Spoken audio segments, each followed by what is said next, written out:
All right, YouTube, we back. Want to make a video for y'all so I can show you this big boat. Buick Electra Deuce and a Quarter. This baby is big. Put the 5.3 in there. Everything is running.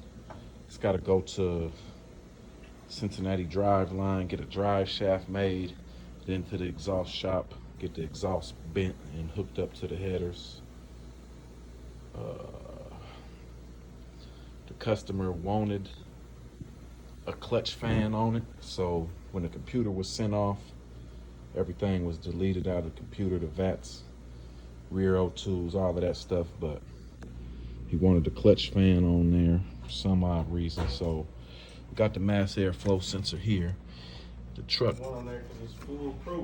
it don't wanna, we'll have to figure out our intake breather route for this.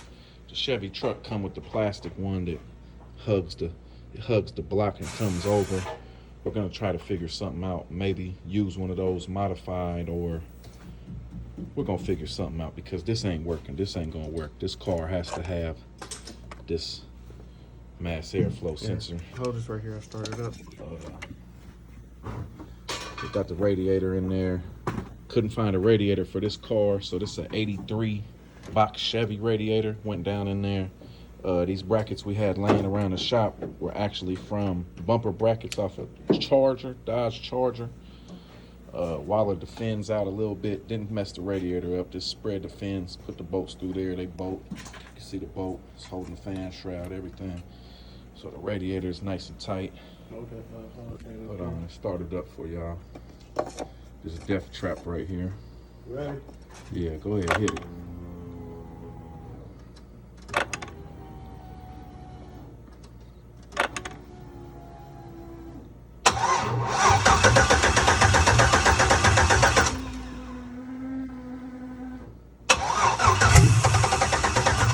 It's low on gas, and it's got probably 10-year-old gas.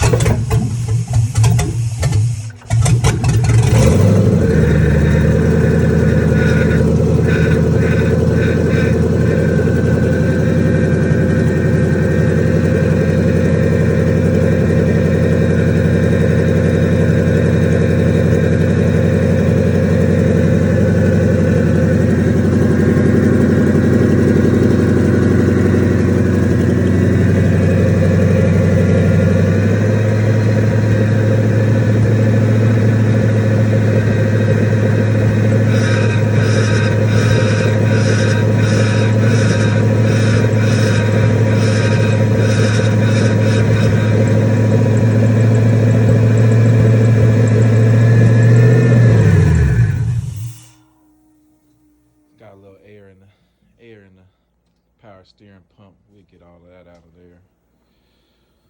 But yeah, it'll be leaving here tomorrow. Going to the Cincinnati drive line, get that drive shaft made. Then to the exhaust shop. My boy Boomer put it together. He does all the LS swaps. And then we got this. We got this, YouTube. I tell y'all I don't like doing this, and then this man had talked me into doing this car. This is like a 2010, I think, Dodge, what is it? Avenger. This girl was texting and driving and hit a pole. Now, it destroyed. It's a lot worse than we first seen. Once we took the door and the fender was mangled, broke the whole knee assembly. I'll show them the whole pile of junk right there. All of this is just, I mean, you can see what it did to the rim. It destroyed this car. Broke the whole knee assembly. It did some major damage to this car. And I done let this guy talk me into fixing it. So we're gonna go to the junkyard tomorrow. Now, the main frame structure is straight. Our upper structure is bent. Oh, this, man, oh man, this door pillar is bent. This car is hurt, really. But the girl is a friend, so he wants to fix it for her. She's paying payments on this car, and she didn't have insurance, and she really can't afford to let the car go back because she's trying to build her credit up right now. So all she asked was that we get the car moving again. So we're gonna get a new cradle. Cradle is bad. We're gonna start with the new cradle, all new suspension components. We got struts coming tomorrow, control arms. We're gonna go to the junkyard, like I said. We're gonna pull the cradle. We're gonna cut all of this structure out. Probably cut it up here, cut that floor, cut the inside, and then get this whole top rail, and then section it in as I see fit. We already spoke to her and told her, you know, this car is never gonna be 100%. It will drive straight down the road though, because of the fact that we're gonna put a new cradle in, and none of the bottom cradle bolts or anything have broke or anything like that. So the main structure of the car is still there.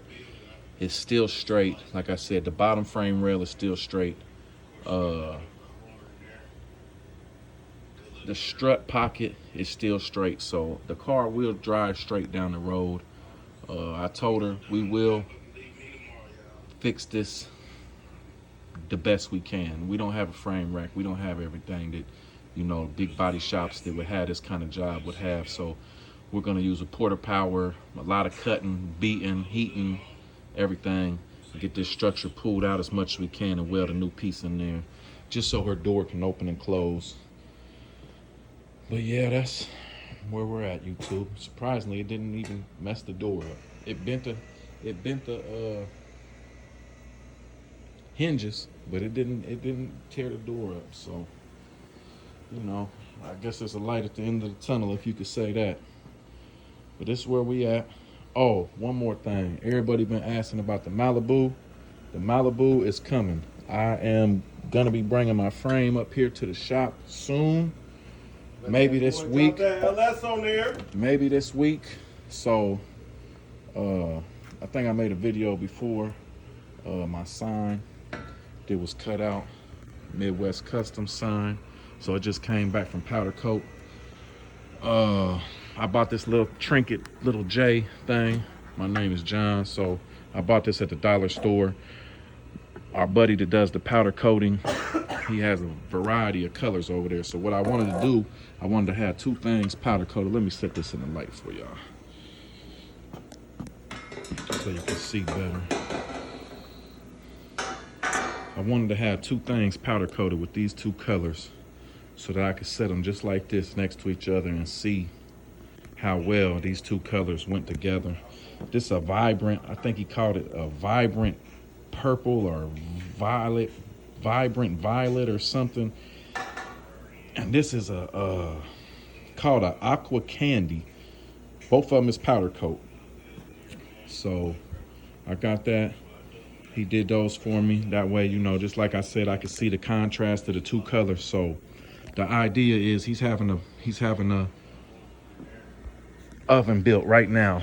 He has a small oven. He can do he does a lot of Harley parts, Harley frames, Harley tanks and suspension and all of that stuff. So now what he's gonna do is he's having a custom oven built. It's gonna be big enough to put a quad cab Chevy frame in. It's been getting a lot of requests from guys trying to do frames. So of course, it's a good buddy, and his shop is right next to ours. So I talked him into the Malibu frame will be the very first frame he does. So with that being said, the Malibu frame will be up here very shortly. His oven will be fully built, assembled in the shop by, he said, the middle to end of January. So now I just ordered my frame brace kit from EKR. It's a guy, he's in all of the Malibu and the G-Body groups. Eric, I can't think of his last name, but it's EKR Racing.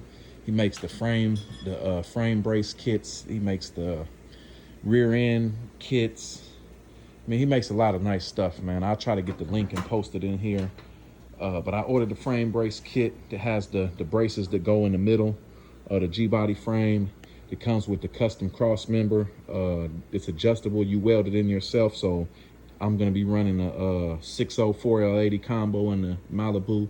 So I weld my custom. It comes, you know, pre-bent and everything. And it's adjustable inside of the cage so you can put any tranny.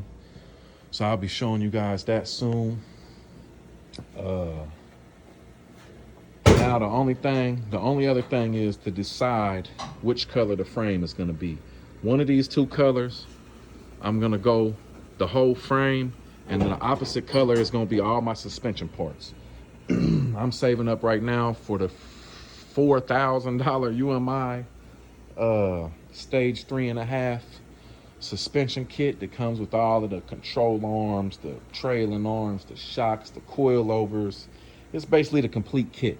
I'm going to adjust mine a little bit because I need adjustable upper and lower rear trailing arms, because I haven't decided yet if I'm going to be going 28-inch rims or 26-inch rims. But either way, I need them adjustable controlling arms to push that back wheel back. As you guys watch the other videos, you know the Malibu is already tubbed. When I get the frame here, I will be working on the frame notch, front and back. Tying the frame together with the EKR braces in the middle. I'm gonna be doing the braces in the back between the two shock towers. And I got some tricks up my sleeve. I've been doing some research, and I'm gonna incorporate that Midwest Customs, the lettering, into my frame on the sides of the frame. They're gonna light up with LED lights with the plexiglass behind it. And I'm going to be showing you guys how I managed to pull that off. I've been thinking about it, brainstorming. I done drew pictures. I've been thinking about this for a long time now, but I'm really going to put it into effect with my frame. It's going to be the first one I ever done. So if I don't like it or it doesn't turn out as well as I did, then, you know, it's my frame. It doesn't really matter. It's kind of one of those things where you're not going to see it, because like you can see on the car, you're not going to see the bottom of the frame. It's going to be going down the side, but it's going to be in there. So when I go to a car show or whatever, if I want to, you know, show off or be fancy and put me some little mirrors down there so you can look up under there and see that, it's just one of those things, man. I get bored. I get to thinking about stuff, trying to be different with this build. But let me know what you guys think about these colors, how you guys like them, how they go together. I'm really leaning more towards the purple on the frame and the turquoise bluish color on all of the suspension parts. But, you know, let me know what you think. It's the same price either way. So either whatever color I go with, it's the same price. But thanks for watching YouTube. Likes, comment, subscribe. Let me know what you guys are working on.